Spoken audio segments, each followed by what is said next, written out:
अभी आप सुन रहे हैं जसोधा रिकॉर्डिंग स्टूडियो ब्रह्मपुर लहंगा के डोरी सारा कटाउरे तब डीजे संका डीजे के छौरा छौरा पटाउरे।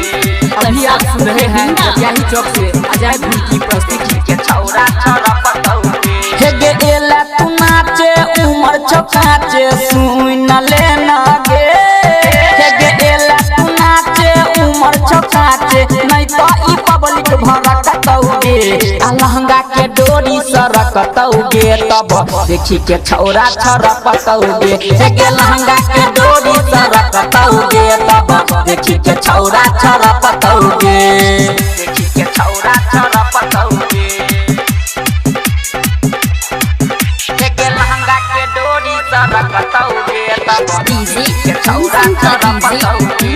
अभी आप सुन रहे हैं यही चौक से अजय भूल की प्रस्तुति के छौरा छौरा पटाउरे। हाँ हाँ तोरे ला जुटल छौई जिला जबार गे अपना जवानी के गोरकी देखा दे बाजार गे। देखा दे सुन न गे हाँ तोरे ला जुटल छौई जिला जबार गे अपना जवानी के गोरकी देखा दे बाजार गे। झूला में तोरा खुला हवा के गे छौरिया गे। झूला में तोरा खुला हवा के छौरा सब खूबे परकतौगे आ लहंगा के डोरी सरकतौगे तब देखी के छौरा छरपतौगे। हे गे लहंगा के डोरी सरकतौगे तब देखी के छौरा छरपतौगे।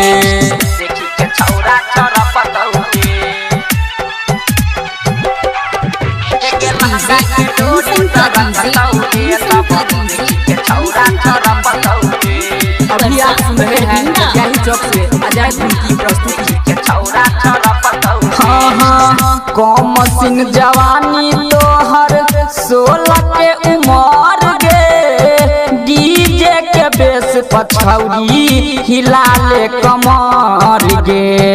हिला ले सुन न गे हाँ कम सिंह जवानी तोहर बाली के उमर गे डीजे के बेस पछौरी हिला ले कमर गे।